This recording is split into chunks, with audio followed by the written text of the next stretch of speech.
नमस्कार दोस्तों, आप देख रहे हैं अपना यूट्यूब चैनल। दोस्तों, हम सीख रहे हैं मैथ बेसिक टू एडवांस। ये जो है पार्ट 3 है। अगर आपने पार्ट 1 और पार्ट 2 नहीं देखा है तो देख लीजिए, लिंक आपको डिस्क्रिप्शन में मिल जाएगा, वहाँ से चेकआउट कर लीजिए। ठीक है, तो आज हम पढ़ेंगे गुणा। ठीक है ना, गुणा पढ़ेंगे। लास्ट वीडियो मैंने थोड़ा सा बेसिक बता दिया, वहाँ से आप चीज़ें सीख सकते हैं। अगर नहीं सीखोगे तो आपको ये चीज़ें समझ में नहीं आएंगी, क्योंकि वहाँ पर क्या हुआ था, यहाँ पर क्या बताया जाएगा। अगर वीडियो पहली वाली नहीं देखी तो उनको एक बार ज़रूर देख लीजिए। ज़्यादा बड़ी वीडियो नहीं बनाई है, बहुत छोटी छोटी वीडियो है, आपको बातें समझ में आएंगी और आप कर पाएंगे। ठीक है, तो हम सीखने वाले गुणा। कुछ पॉइंट जान लेते हैं क्या मतलब होता है। देखो, गुणा करते समय प्लस और माइनस का ध्यान रखना होता है। ठीक है, अगर चीज़ें प्लस प्लस में हैं तो क्या होगा, प्लस आएगा। अगर चीज़ें ये है कि एक संख्या हमारी कोई एक्स गुणा माइनस एक्स कर रखा था, इसका मतलब ये हुआ अगर एक प्लस में और एक माइनस में तो उसका मतलब एक माइनस, फिर माइनस में ही उत्तर आएगा।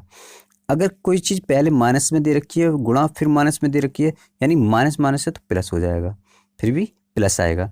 और एक माइनस में और एक प्लस में है तब क्या होगा, तब भी माइनस का ही आंसर मिलेगा। अब चीज़ों को अप्रोच लेते हैं कैसे होती है। अब कुछ सीखते हैं कैसे होती हैं। देखो, ये संख्या धनात्मक है, इसके बाद ये दो संख्या है, तो इसका मतलब ये जो है 3 दूनी 6 हो गया। अब इसका क्या मतलब होगा, ये भी प्लस का, ये भी प्लस का और ये भी प्लस का ही आंसर आया। ठीक है, इसी को हम एक चीज़ और देख लेते हैं इसकी तरह। अगर देखो 3 तो हमने प्लस का ले लिया और ये माइनस का 2 हमने कर दिया, तो क्या आएगा आंसर, ये -6 आंसर हो जाएगा। अगर ये इस तरह होता -3 गुणा -2 तो क्या होता, तो प्लस के 6 ही होता। तो ये वैल्यू और ये वैल्यू दोनों सेम हो जाती। ठीक है, अगर ये होता -3 होता और गुणा ये 2 होता तो कैसे होता, ये भी तो भी माइनस के, यानी कि दो चीज़ें एक जैसी होती हैं, दोनों एक चीज़ें होती हैं। समझ में आ गई। अगर दोनों सेम वैल्यू है तो प्लस होगी, अगर दोनों अलग अलग है तो माइनस होगी। बस इतनी सी बात याद रखना है। इतनी बात समझ में आ गई, क्लियर। ओके, अब पढ़ते हैं भाग को। x/y से भाग करते हैं तो x को अंश और y को हर बोलते हैं। इतनी बात क्लियर होगी। लेकिन इसमें भी क्या है ना, अगर प्लस प्लस की वैल्यू दे रहे हैं तो प्लस ही आएगा, है ना। इसमें भी वो सेम वही कंडीशन है, अगर माइनस ऊपर है प्लस नीचे है तो माइनस आएगा, माइनस माइनस है तो प्लस आएगा, अगर प्लस नीचे माइनस है तो माइनस आएगा। जैसे कि लाइक मैं 10 में 2 का भाग लगा रहा हूँ तो कोई दिक्कत नहीं है, तो मुझे 5 मिल जाएगा सीधा सीधा।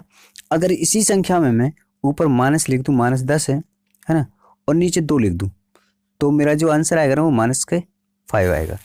अगर मैं कहूँ कि ये जो मेरा आंसर है ये 10 हो जाए, है ना, ये 10 है और ये -2 है, तो ये दोनों माइनस माइनस कट जाते हैं आपस में और ये क्या होता है, ये क्या हो जाएगा, +5 हो जाएंगे। क्लियर। अगर मैं कहूँ कि मेरा जो ना 10 तो प्लस में रहे और ये माइनस में हो जाए, तो जाहिर सी बात है ये -5 हो जाएंगे। बात क्लियर। बस सेम गुणा में जो क्या है वही भाग में है, इतनी बात याद रहेगी। ये बेसिक चीज़ें हैं, वैसे कोई बताता नहीं है लेकिन मैं बता रहा हूँ फिर भी, क्योंकि आपका बेसिक मैथ का मतलब, मेरा पढ़ाने का मतलब ये है कि बेसिक अगर क्लियर हो गया तो मैथ समझ में आ जाएगा। जब मैथ समझ में आ जाएगा तो फिर आपको आसानी हो जाएगी मैथ पढ़ने में। बोरिंग लगता है ना सबसे ज़्यादा, आई होप आज के बाद बोरिंग तो नहीं लगने दूंगा, मेरी गारंटी। अगर ये चीज़ें सीख लेते हो तो, अगर नहीं सीखते हो तो फिर बोरिंग तो क्या, ये चीज़ें ही नहीं आएंगी तो फिर बोरिंग तो अपने आप ही लगने लगता है। ठीक है, बीजगणितीय संक्रियाएं पढ़ते हैं अब हम। इनमें क्या होता है, देखो, एक होता चर, दूसरा होता अचर। अब चर के बारे में थोड़ा जान लेते हैं कि ऐसी राशि जिनका मान बदलता रहता है चर कहलाता है। जैसे x, y, z, a b c, ये चीज़ें हम मान लेते हैं ना, तब इनका मान बदलता रहता है। अचर राशियाँ वो राशियाँ होती हैं जिनका मान कभी नहीं बदलता। जैसे 5, 15, 25 गिनती होती है ना, वो अचर राशियाँ कहलाती हैं। और जो ABCD या XYZ मतलब ये कहलाती हैं हमारी चर राशियाँ। और चर राशि आप जानते हैं इसकी जगह पर हम कुछ भी मान ले सकते हैं। जैसे मान लीजिए कि ABC का अगर हम ए का ही मान निकालते हैं, कभी कभी 15 भी हो सकता है, ए का मान 25 भी हो सकता है, ए का मान 50 भी हो सकता है। तो ये इसलिए इसका मान बदलता रहता है। बात क्लियर। एक चीज़ याद और रखेंगे कि पहला पॉइंट इसमें दिया होगा समान प्रकार की चर राशियों को आपस में जोड़ा या घटाया जा सकता है।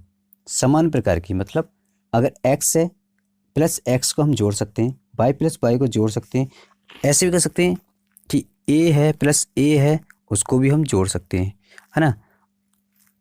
दूसरा पॉइंट कह रहा है कि असमान प्रकार की चर राशियों को आपस में जोड़ा नहीं जा सकता। जैसे x प्लस वाई है, दोनों अलग अलग हैं, इनको नहीं जोड़ा जा सकता। इनका आंसर, इनके साथ अगर कोई वैल्यू दे रखी, मान लीजिए मैं कह दूँ x प्लस 7 और प्लस 7 प्लस वाई, तो इनको नहीं जोड़ा जा सकता। भले ही दोनों सेम हैं गिनती, लेकिन चर जो राशि है वो अलग अलग है, ठीक है, इनको नहीं जोड़ा जा सकता। सेम ये एक्स वाई प्लस जेड है, तो इसमें भी हम कोई मान लेते हैं 3 वाई है प्लस 2 जेड है, तो इसको भी हम नहीं जोड़ सकते। क्लियर। ए प्लस बी को भी हम नहीं जोड़ सकते, कोई भी हम वैल्यू मान सकते हैं, जैसे 3a और प्लस 5 भी मान लिया हमने, तो इसको भी नहीं जोड़ सकते। लेकिन हाँ, जैसे ही हमें ए प्लस बी की वैल्यू पता चल जाती है तो हम जोड़ सकते हैं। या मान लीजिए ए की वैल्यू हमें मिल जाती है, ए के मान हम 3 मान लेते हैं और बी का हमें पता चल जाए 5 है, तो दोनों को आपस में जोड़ देंगे, 8 हो जाएगा। Clear point. आई होप ये वीडियो अच्छी लगी होगी। अच्छी लगी हो तो लाइक करें, चैनल पर नए हैं तो सब्सक्राइब कर दें, और वीडियो अगर यूज़फुल लगी है तो इसको अपने दोस्तों के साथ थोड़ा शेयर कर दें। मिलते हैं अगली वीडियो में, तब तक के लिए जय हिंद।